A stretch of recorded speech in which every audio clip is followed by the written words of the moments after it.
on Sunday, February 15th, 5 years ago, so 5 years and 1 week ago, you may remember that 21 Christian workers were publicly executed on their knees on a beach in Libya by ISIS fighters. 20 of them were Egyptian Christians. One was from Ghana. They were not missionaries. They were not pastors. They were regular Christians who were just in the area to try to serve and help the needy. They were captured by ISIS, and they were publicly executed, and the video was made of it, you may remember, and distributed online by ISIS as an attempt to threaten the rest of the world and say, this is us.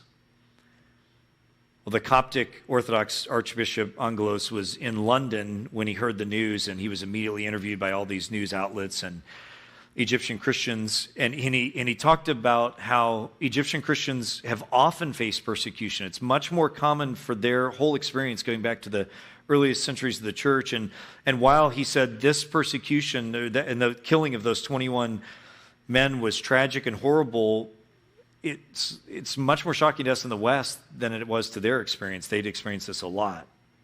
And just this weekend, I read a powerful interview in Christianity Today with the Archbishop, looking back 5 years later on the event. And it's wonderful. I'd encourage you to find it and read it. But there were several things he said. I just want to highlight two that I think speak right into our passage and connect so closely with our passage. And I'll end with this.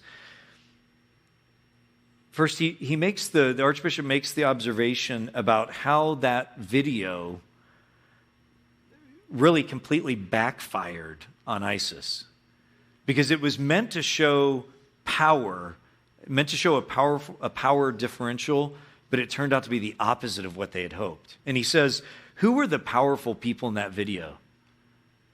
The young men lined up on their knees praying with serenity and also with joy and encouraging each other in the midst of this? Or the big men with big swords who have hoods over their faces to hide their identity? Who are the powerful people in that situation? This is beautiful.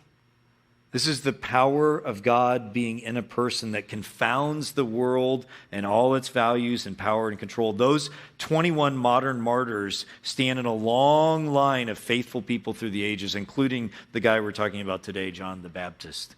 And they are shown to be the ones with true power because they are faithful to God.